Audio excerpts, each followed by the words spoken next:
Parler du col du Pourtalais constitue déjà une redondance, car Pourtalais veut dire petit col.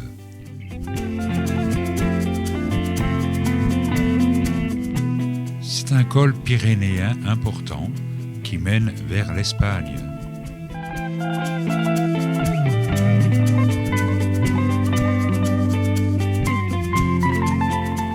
Il se situe au-dessus du cirque d'Anéou. Il nous fait grimper à 1794 mètres. Il offre une magnifique vue sur le pic du Midi d'Ossau.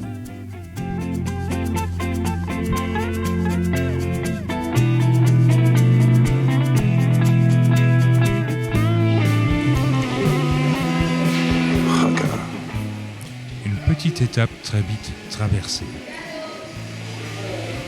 La chapelle Santa Maria de Eunate, une église romane de la fin du XIIe siècle. Elle est située en Navarre, sur le chemin de Saint-Jacques de Compostelle, pas très loin de Puente la Reina.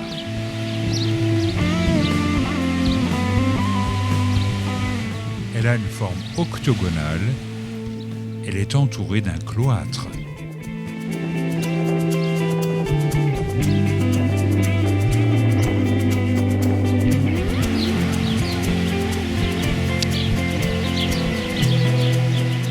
Des modillons sur son abside représentent des visages humains.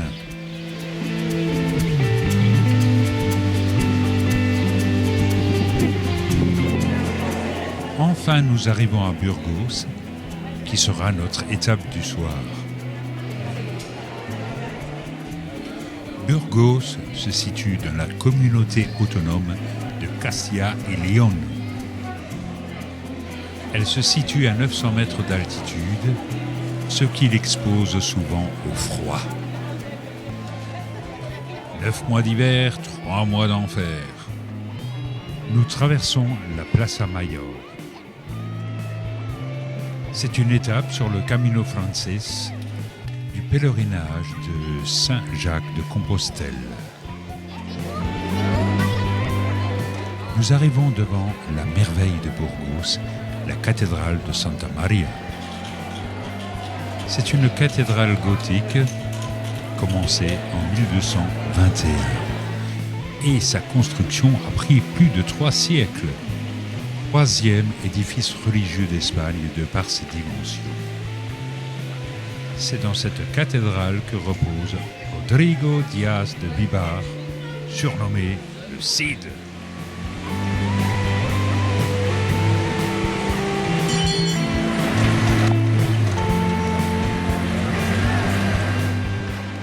Joyau du gothique, elle a été classée au patrimoine mondial de l'humanité par l'UNESCO.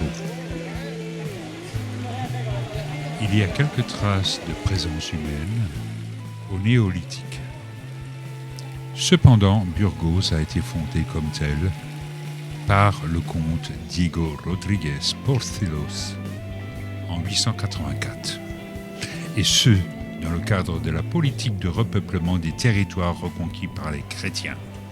En effet, Alphonse III a essayé de freiner l'avance des musulmans et a ordonné la création de la ville sur les bords de l'Arlançon. L'origine de la ville est militaire.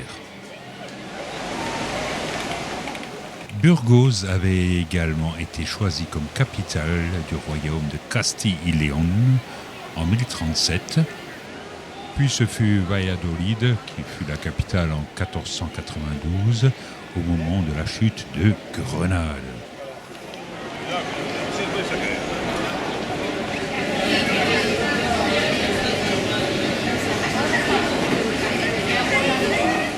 Il y avait le padre, la madre, los doce chiquitinas, le grand padre, la grand-madre, une armada de cousinas, l'oncle, la tante venus de Saragosse avec leurs sales gosses, et la tantina de Burgos.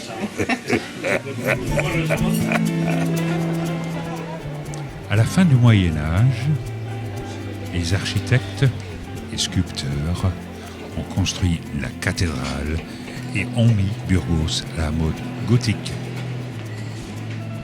Burgos devint la capitale de cet art en Espagne. Au début de l'année 1582, Thérèse d'Avila se rend à Burgos pour y fonder un couvent de carmélites. Au moment de la guerre d'Espagne, Burgos devient le siège du gouvernement nationaliste du général Franco et le demeura jusqu'à la prise de Madrid en 1939. El Arco de Santa Maria, parure très populaire de la cité, c'est la porte des murailles du XIVe siècle dont la façade fut modifiée au XVIe. Ce fut l'arc de triomphe de l'empereur Charles Quint.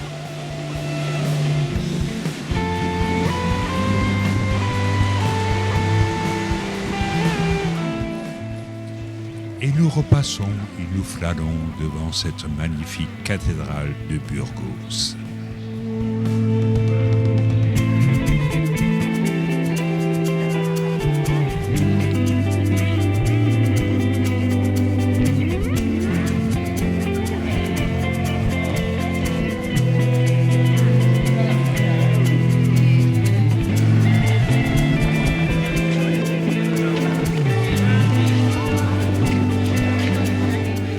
Le temps de prendre un peu de repos à côté du pèlerin de Compostelle et nous quittons Burgos pour les châteaux de la Reconquista.